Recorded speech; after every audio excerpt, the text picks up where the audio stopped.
Good evening, Jessica Van Vonderen with ABC News. As heavy rains continue to pummel Townsville, authorities have taken the unprecedented step of ordering water releases from its major dam. The drastic move is likely to cause even more houses to flood. Residents are being urged to evacuate. Opening the floodgates, a result of unprecedented torrential rain across the region. The Ross River Dam is now more than 180% full.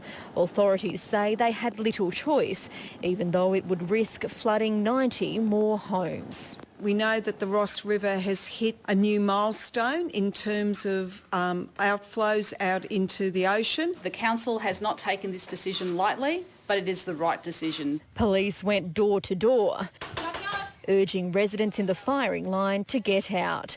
Some have been taken to dry ground, others choosing to stay. Now our big worry is the dam being open, so yeah, fingers crossed that doesn't come up too high for us. We haven't had to do anything yet, but yeah, it's just that we don't know what's going to happen.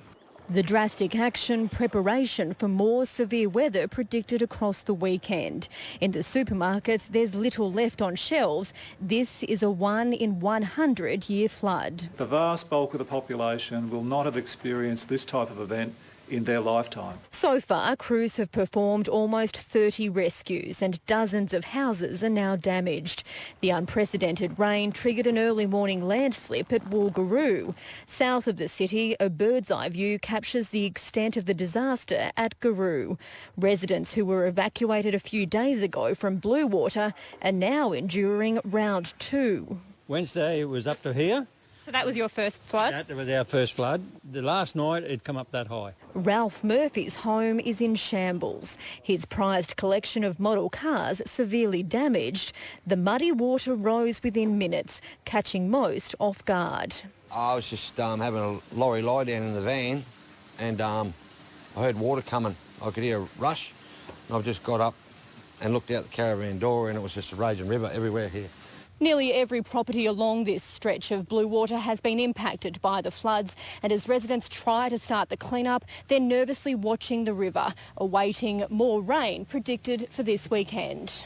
In the outer suburb of Hermit Park, water was lapping at the doorsteps. Look, I think everyone's in a bit of shock, bewildered, and when will it stop? You can't stop it. You can't hold the water back, so just go with it. Swift water rescue crews made welfare checks while kids enjoyed their makeshift water park. I like it because it's an ocean and you can play in it and swim and play with your pool toys on it. And there'll be plenty more to come. Reporter Alison Horn is live from Townsville. Al, you've been in the thick of it. How do people there feel about the dam water release, knowing it could potentially wreck their homes?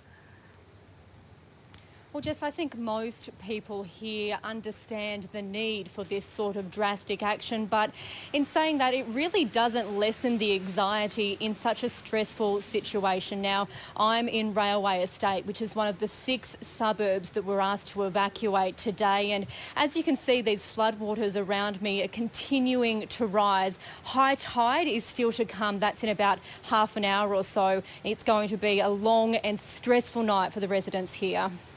And so what can they expect this weekend?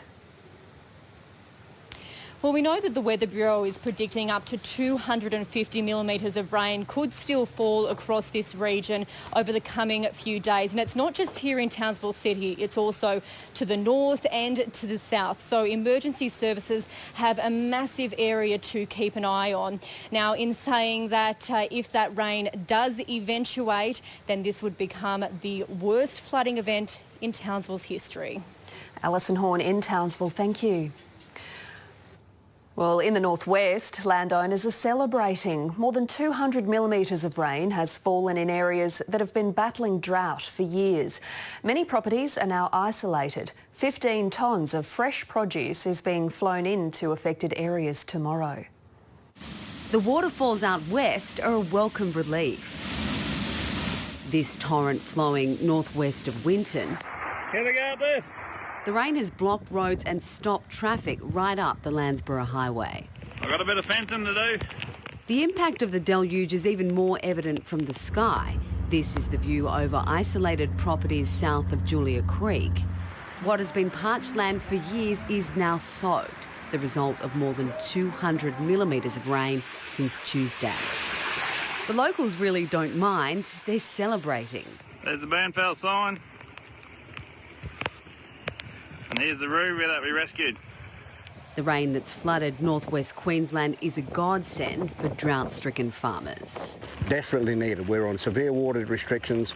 All the lawns were dying. We're cutting out of water, and it was looking real bad. In Cloncurry, this is the town's water supply. Chinaman's Dam fell to below 30%. It's now overflowing. This has been unreal, what we've been waiting for. The cattle are getting a good drink too. They are loving it. They're covered in mud. Main roads may be cut off, but locals say the vibe in town is the best it's been in years. Just going to sit around for a couple of days, wait for it to pass and a few beers at the PO. They might be there a while. The Weather Bureau says the slow-moving monsoon isn't going anywhere. Still, it's not enough to break years of drought. And what they'd really welcome is several weeks of sort of lower level rainfall just to give the ground a soaking. At least it's a start. Brittany Klein, ABC News.